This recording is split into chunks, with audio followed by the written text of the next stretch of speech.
The rain had not stopped for 3 days on Zircon 7. Cold neon light reflected off wet pavement, painting the streets in blue and red streaks. Chun Min-jun pulled his hood tighter and kept walking. He was just another human worker in this alien city, a small man in a world ruled by strange species and bigger powers. His lunch bag was empty, except for one small chocolate bar, the only sweet thing he could afford this week. He worked long hours repairing machines at the cargo docks. Humans weren't respected here, not really.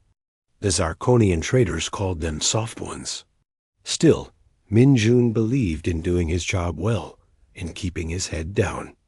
But that night, while walking home through the lower market district, he noticed something strange between 2 stalls of glowing fruit and mechanical pets. There was a small shape sitting in the shadows. It was a girl barefoot, thin, and covered in dust. Her silver hair caught the neon light like threads of glass, and her big eyes, glowing faintly blue, looked up at him with quiet hunger. "Sir," she said softly, her voice shaking, "do you have food?" Min-jun froze. He had seen many beggars before. Most were scammers or thieves. But something about her voice felt different. It was honest. Weak, but honest. He looked down at his bag, then back at her. The chocolate bar inside was all he had left. He sighed. "Here," he said, unwrapping it halfway and holding it out. "It's not much." The girl stared at the chocolate, as if she didn't know what it was. Her hands trembled as she took it. She sniffed it, then took a small bite. Her eyes widened instantly, like she had just tasted happiness for the first time. Tears rolled down her cheeks. "It's sweet," she whispered. "I've never tasted anything like this." Min-jun smiled a little. "That's chocolate. A human treat." She nodded slowly, as if memorizing the word. "Chocolate," she repeated, the sound soft and careful. When she finished, she wiped her mouth with the back of her hand and looked up again. "Thank you," she said. "You are?" "Kind," Min-jun shrugged. "Just trying to help." "Where are your parents?" She shook her head. "Gone." The answer hit him like a cold wave. He didn't know what to say.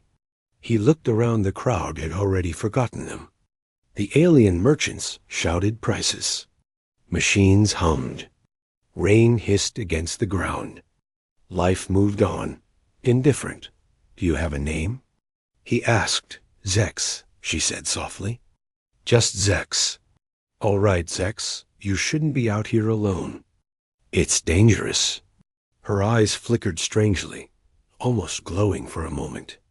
"I know," she said, "but I cannot go home." He frowned. "Why not?" Zex looked down at the ground. "They are looking for me." "Who?" "The ones who call themselves rulers." Min-jun thought she was just scared of local enforcers or bounty hunters.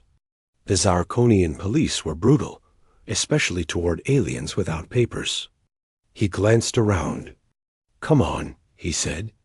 "There's an old storage shed near my place. It's warm and dry. You can rest there tonight?" Zex hesitated, her eyes scanning his face like she could see through him.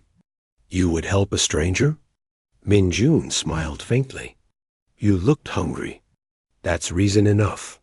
She blinked, surprised by the simplicity of his answer. No one had ever spoken to her like that, not since she escaped the palace. But Min-jun didn't know that. He didn't know the quiet girl he just helped had once commanded entire fleets, or that her name Zexara was whispered in fear across 100 systems. They walked together through the alleys, past flickering neon signs and rusted doors. Zex followed silently, still clutching the empty chocolate wrapper. Her small bare feet made no sound. The rain eased to a drizzle, and the city's hum softened around them. Dot had his building. Min-jun opened the gate with an old keycard. "It's not much," he said, guiding her to a narrow corridor that led to a storage room filled with spare parts and blankets. "You can sleep here for tonight. I'll bring food tomorrow." Zex sat down on a crate and smiled shyly. "You are strange for a human." "How so?" he asked, chuckling. "You don't want anything in return." He shrugged again. "Sometimes people just need a bit of help." Zex looked at him quietly, and for the first time in years, she felt something unfamiliar trust. She pressed her palm to the wall and whispered a silent phrase in a language no human could understand. A faint pulse of light spread through the metal for a second. Unseen by Min-Chungat, the galaxy had just shifted course, though he didn't know it yet. That night, as he fell asleep in his small room down the hall, he dreamed of stars falling like rain, and somewhere deep in the cosmos, powerful forces stirred. The lost heir of the Zarkonian Empire had found her, protector Dot, and all it took was a single act of kindness. The next morning came quietly. Rain still hung in the air like a ghost, and the sun barely touched the city through the thick clouds above Zircon 7. Chun Min-jun woke early, rubbing his tired eyes. His room was small metal walls, one flickering lamp, and the smell of oil from his tools, but it was home. He sat up, remembering the girl. "Zex," he whispered. He walked down the narrow corridor to the storage room. The door was half open. Inside, Zex was sitting cross-legged on a blanket, staring at the old radio core he had left on a table. She wasn't touching it, just watching it, like she was thinking about how it worked. "Morning," he said softly. She looked up, her silver hair falling over her face. "You didn't lock the door." Min-jun smiled. "Didn't think I needed to. You don't seem dangerous." Her lips curved in a small smile. "You shouldn't assume that." He laughed, thinking she was joking, then reached into a bag. "Here," he said, handing her a small box of leftover noodles from his kitchen. "It's not chocolate, but it's warm." She looked at it carefully, then ate slowly, savoring every bite. "You humans cook your food with so much feeling." Min-jun raised an eyebrow. "Feeling? It's just noodles."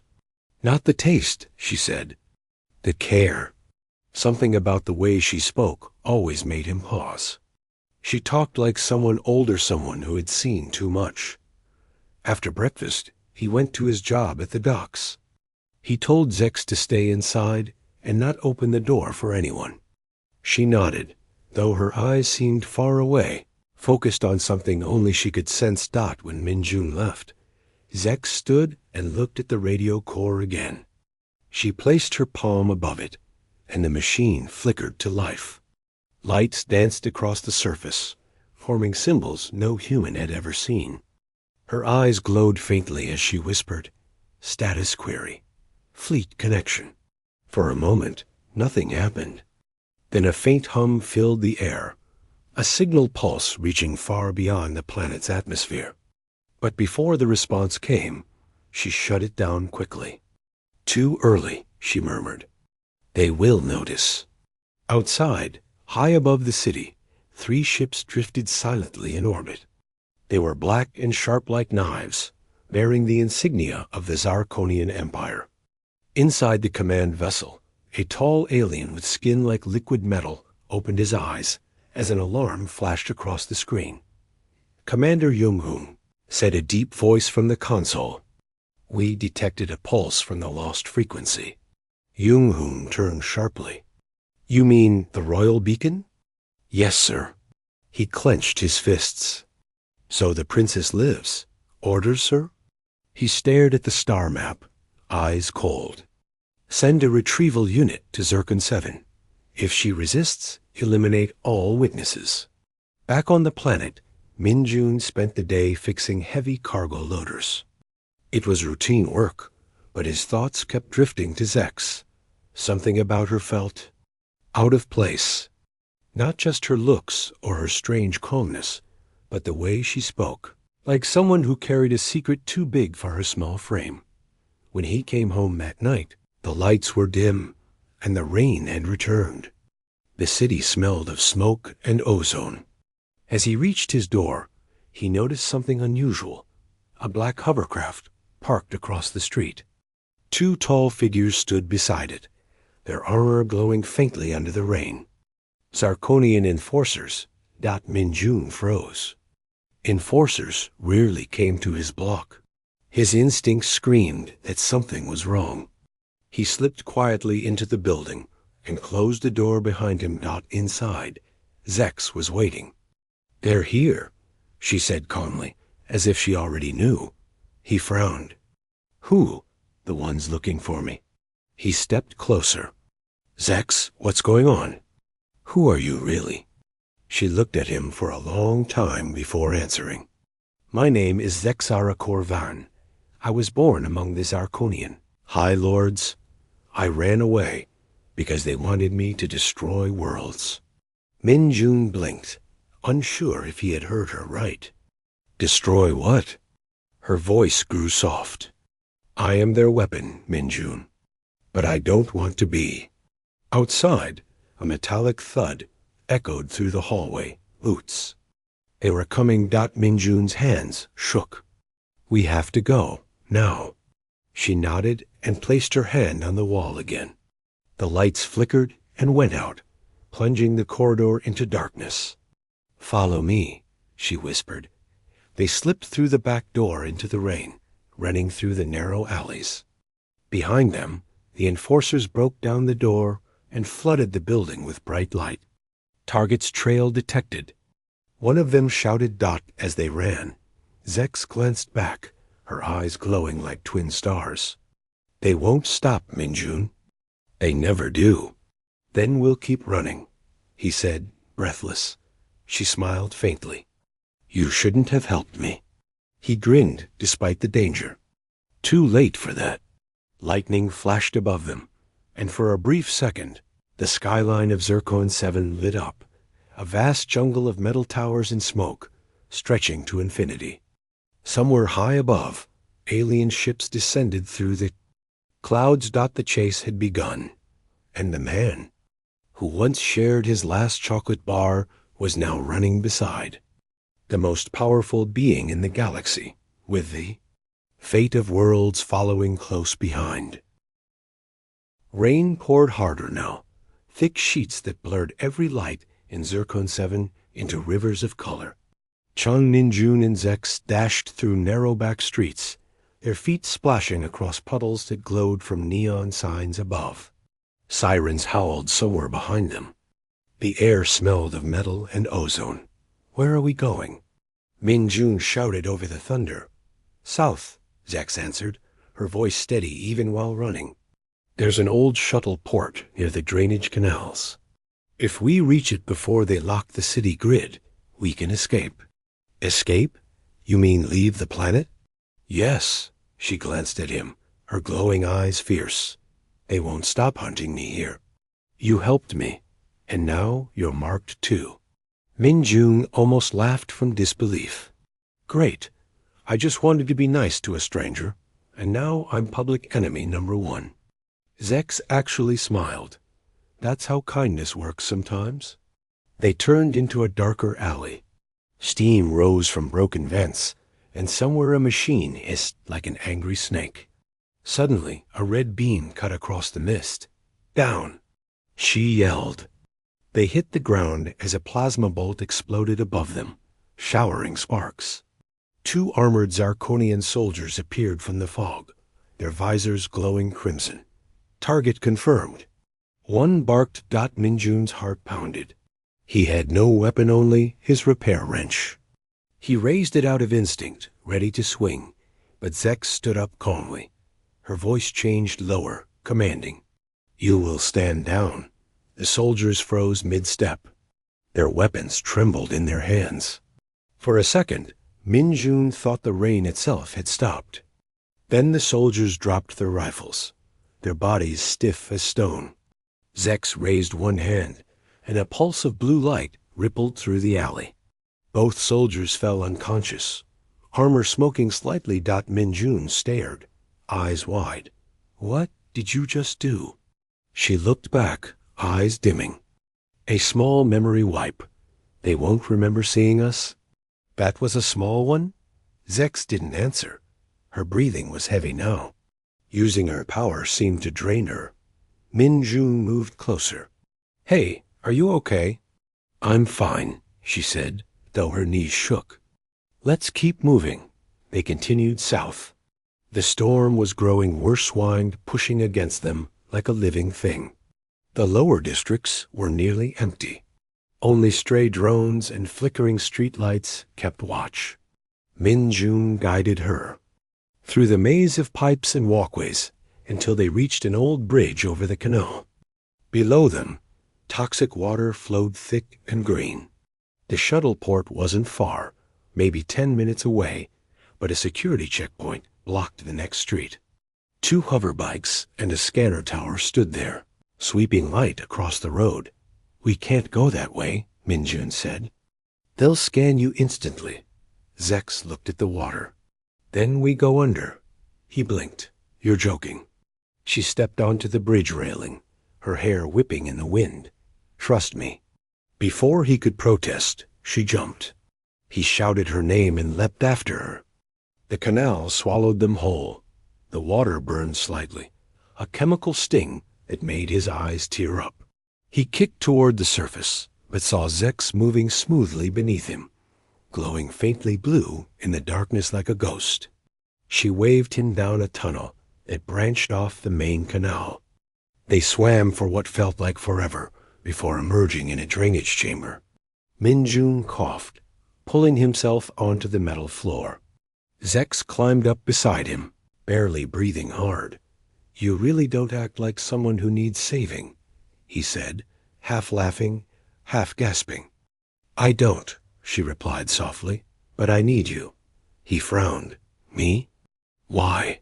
You're human, she said simply.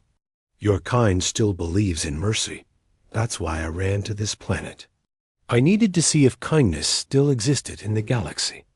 Min-June didn't know what to say. He just stared at her, rainwater dripping from his hair. Well, you found it, I guess. Her eyes softened. Yes, I did. A rumble echoed through the tunnel's engines above. The Zarkonian patrol was scanning the sector. Zex stood and touched the metal wall, feeling the vibration. They are close. Min-June looked around and spotted a maintenance lift at the corner. That goes up to the shuttle decks. Maybe we can take it. She nodded. Go. I'll cover our trail. He hesitated. You'll be right behind me? I promise. He climbed onto the lift, pressing the manual switch. The platform groaned upward slowly. Through the rain-filled shaft, he could still see her below, palms glowing as she traced symbols onto the wall. A wave of blue light spread outward like ripples in water dot. Then everything went silent. When the lift reached the top, Min-June pulled himself out into the open dock area. Lightning cracked across the sky. Rusted shuttles stood in rows, abandoned years ago. He ran toward the nearest one. A moment later, Zex emerged from the shadows, eyes dim but smiling faintly. I closed the scan field, she said. We have maybe 15 minutes before they reset it. 15 minutes to fly a broken shuttle? Then we better hurry. They climbed inside the old craft. Min-June started working on the ignition panel while Zex took the co-pilot seat. The rain hammered the hull like drumbeats. He glanced at her as he reconnected wires. You sure you know how to fly this thing? She smiled. I built better ones. The engine coughed, then roared to life. Lights flickered across the console. Outside, the sirens were getting louder again. Here we go. Min-June said dot as the shuttle lifted off the ground. The storm exploded in lightning. Through the flashing sky, figures in black armor appeared at the edge of the dock. Zex's eyes blazed bright blue. Hold on. The shuttle burst upward into the storm, vanishing into the clouds dot, and for the first time in her life, the most powerful being in the galaxy wasn't running alone. The shuttle shook violently as it cut through the storm clouds over Zircon 7. Lightning crawled across the metal skin, each flash painting Chun Min-jun's face in blue-white light. He gripped the co-pilot handle so hard, his knuckles went pale. "Tell me this thing won't break apart," he shouted. "It won't," Zex answered calmly, eyes fixed on the control screen. Her hands moved over the cracked console, adjusting power channels that glowed faint cyan beneath her fingers. "I'm holding the hull together." Holding it together? With what hope? She smiled faintly. Something stronger. Outside, the last layer of clouds tore away.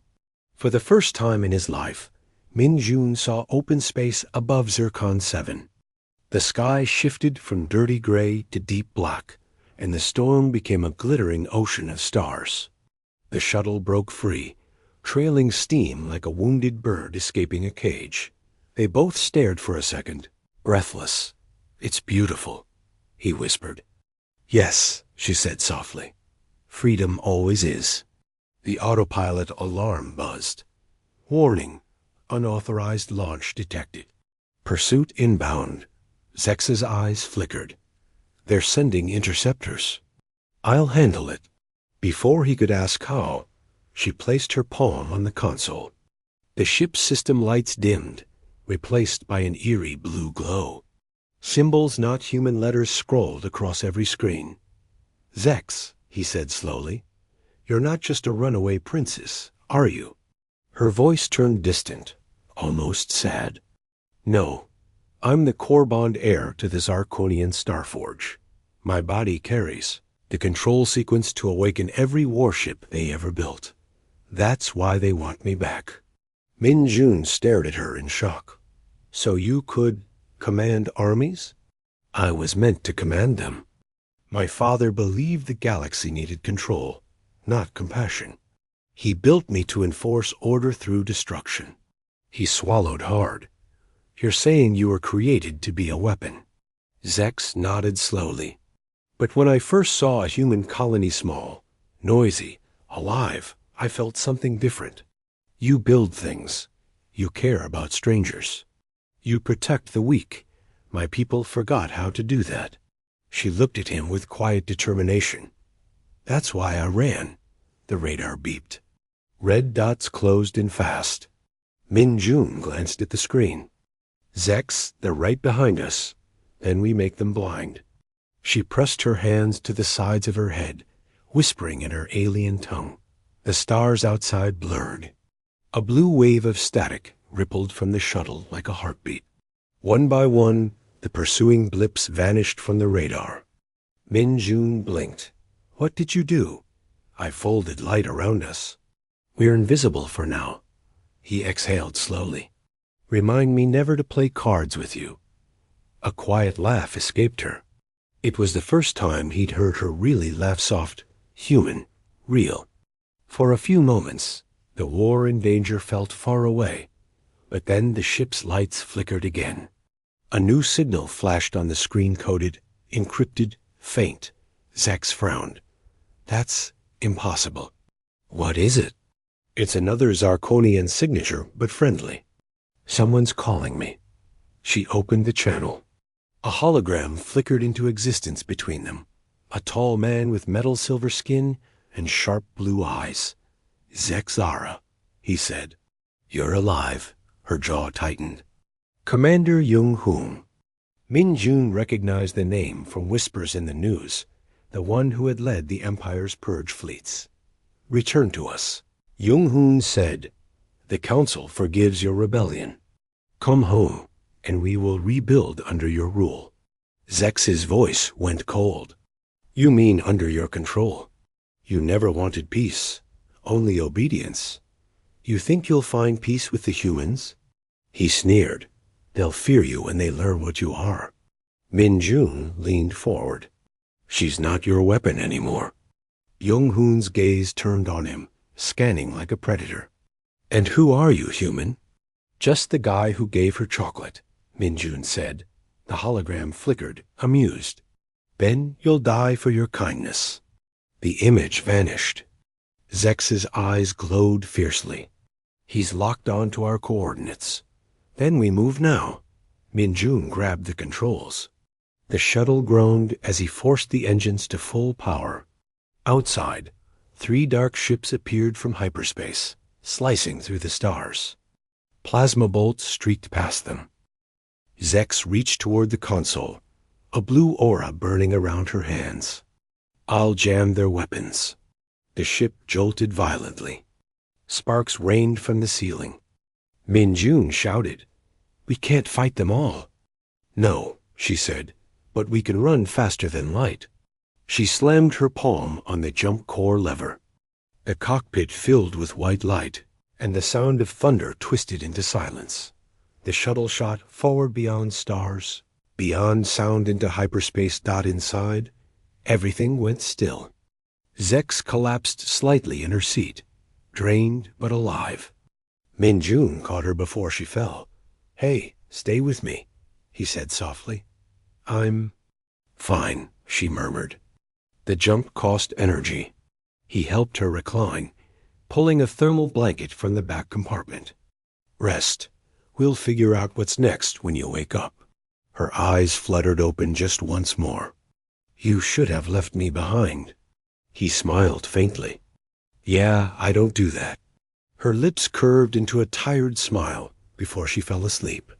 Outside the viewport, hyperspace streamed in rivers of blue light.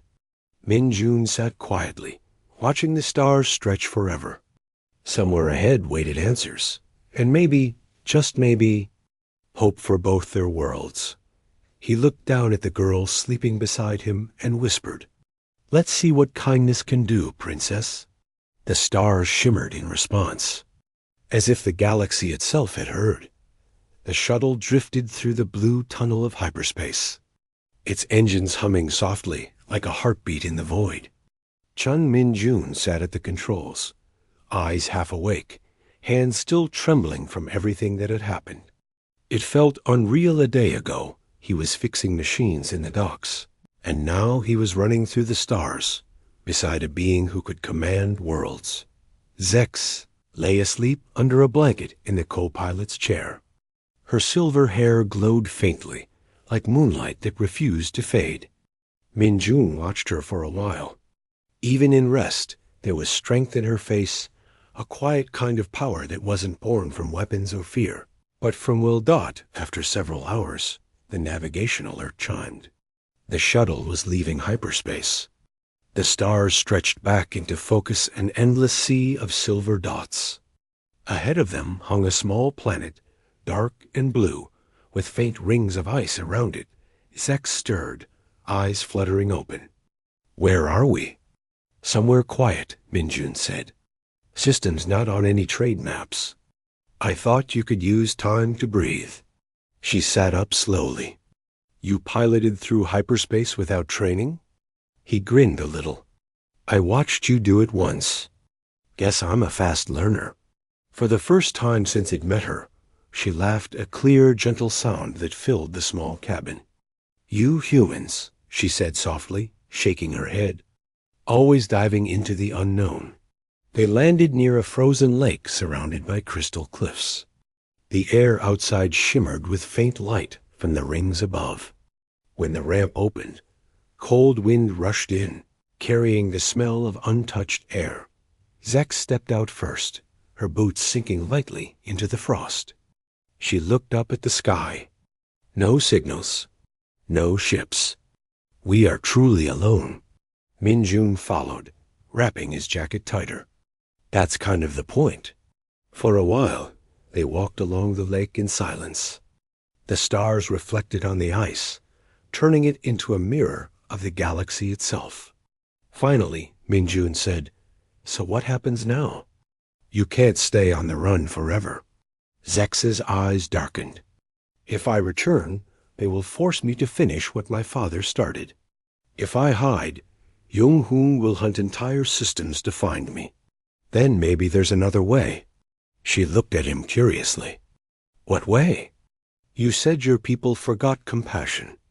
Maybe it's time they remember through you. Not by ruling them, but by showing them something different." Zex turned to him, the reflection of the stars dancing across her eyes. "You believe I can change them?" I believe you already have, he said quietly. You changed me. For a moment, neither spoke. The wind whispered across the lake, and the faint hum of the shuttle was the only sound. Then the communicator beeped, urgent, insistent. Zex's expression hardened. They've found us. A beam of light split the night sky. 3 dark shapes descended from orbit Zarkonian warships, sleek and sharp like knives of shadow. The ground trembled as their engines roared. Minjun pulled her arm. We have to go. No, she said. Running ends here. Her eyes began to glow again, brighter than ever before. She stepped forward, raising her hand toward the heavens. Energy rippled from her body like waves through water. The ships halted mid-air, their lights flickering. Voices crackled over the comms. Energy surge impossible readings. Zex's voice echoed, calm but filled with power. I am Zexara Korvan, heir of the Starforge. You have hunted me, enslaved worlds in my name, and forgotten mercy. No more. Minjun shielded his eyes as the light expanded. The warships trembled, weapons powering down one by one. Instead of destroying them, she reached into their systems, rewriting them with a single thought. Inside the command vessel, Jung-hoon's image appeared on her hololink, face twisted with disbelief. You could end us all. I could, she said softly. But I choose not to. That's what makes me stronger than you. He glared at her, but she turned away. Go home, Jung-hoon. Tell the council that the age of fear is over. The link went dead. Slowly, the massive ships turned and began retreating toward the upper atmosphere, disappearing into the stars. When it was finally quiet again, Zex fell to her knees, exhausted. Minjun ran to her side, catching her before she collapsed completely. Hey, easy. You did it. Her voice was faint. It's over. At least for now. He smiled. You just stopped a war without firing a single shot. That's got to count for something. Zex looked up at him, her eyes dim but peaceful. You humans and your strange faith in kindness. I understand it now. He brushed frost from her hair. Good, because it's contagious. She laughed weakly. What will you do now, Minjun? He shrugged. Maybe fix this ship. Maybe help rebuild something better. If you'll have me around. Her hand found his. Then stay. The wind quieted. Above them, the warships became small dots of light, fading into the endless dark. Later, when dawn rose over the frozen lake, Minjun stood beside the shuttle, watching the first rays touch the ice. Zex stood next to him, wrapped in a simple cloak, her silver hair shining in the sun. Where I come from, she said softly. They tell stories of great heroes, warriors, conquerors. But the galaxy won't remember me as a ruler. He smiled. Maybe not. But they'll remember the human who shared his last chocolate bar and changed the fate of an empire. Zex looked at him with quiet warmth. And the girl who learned what it means to be kind. Together, they watched the sky. 2 souls from different worlds bound by a single truth sometimes. One small act of kindness can rewrite the stars themselves. 6 months passed since the night. The skies of Zircon 7 turned blue with light. Word spread across 100 systems rumors of the peace pulse, an energy wave that disarmed fleets without killing anyone. Some called it a miracle. Others whispered it was rebellion. Only 2 people knew the truth. On a small frozen moon called Elira, life had begun to bloom again. The ice melted into rivers, and small domes dotted the valley's new homes, built by refugees from every corner of the galaxy. Humans, Zarkonians, and a dozen other species lived side by side, learning how to grow food, fix machines, and speak each other's languages. At the center of the colony stood a low silver structure with soft lights. Its sign read, the Kindness Foundation, a home for all Dot inside. Chun Min Jun was arguing with a service droid that refused to carry boxes properly. No, no, tilt your arm that way. You'll crush the food packs. The droid blinked its yellow eyes. Human sarcasm detected. He sighed. Just do it, K4. Behind him, Zex, now dressed in a plain gray jacket and gloves to hide her faint glow, watched with a quiet smile. You argue with machines the same way you argued with me when we met. He looked over his shoulder. Yeah, but the machine doesn't threaten to erase my memories when I make a joke. Her laughter filled the hall, soft and warm. Time had changed her. She no longer carried the constant tension in her shoulders. Her eyes glowed gently instead of fiercely. She'd learned to live small, to be part of a world rather than stand above it. Min-Jun wiped grease from his hands. So, how's the council meeting? They approved the trade routes, she said. Humans will supply the food replicators. The Zarkonians will build the reactors. The alliance is official now. He leaned back against the crate, smiling. You did it. Zex shook her head. We did it. It started with chocolate. He chuckled. That line should go on a poster. As they talked, a group of children ran by two human boys, a small Zarkonian girl with silver eyes, and a creature that looked half fish, half cat. They laughed as they chased each other through the corridors. One of them stopped and waved. Miss Zex. Mr. Min Jun. We built a snow fort outside. Min Jun grinned. Go before it melts. Zex watched them disappear into the light beyond the doorway. They never look at each other as different. To them, this is normal. That's the idea, he said. Teach kindness young enough, and they won't forget. She turned to him. You really believe kindness can last? He looked at her seriously. I have to. It's all we've got that doesn't run out. A quiet moment passed between them, comfortable and familiar. Then the intercom buzzed. Incoming transmission from orbit, said the AI. Identity, Commander Jung. Zex laughed, eyes shining. And I was just a girl on the street. Funny how that worked out. For a while, they stood together watching the aurora spread across the sky. The wind carried the laughter of children and the distant hum of construction. Hope, fragile but alive, filled the air. Min Jun broke the silence. So, what do we call this new world? Zex thought for a moment, then smiled. Elira means echo in the old tongue. Let's keep it that way so the galaxy remembers what began here. He nodded. The echo of kindness. Has a nice ring. As the light of dawn touched their faces, Zex reached out and took his hand.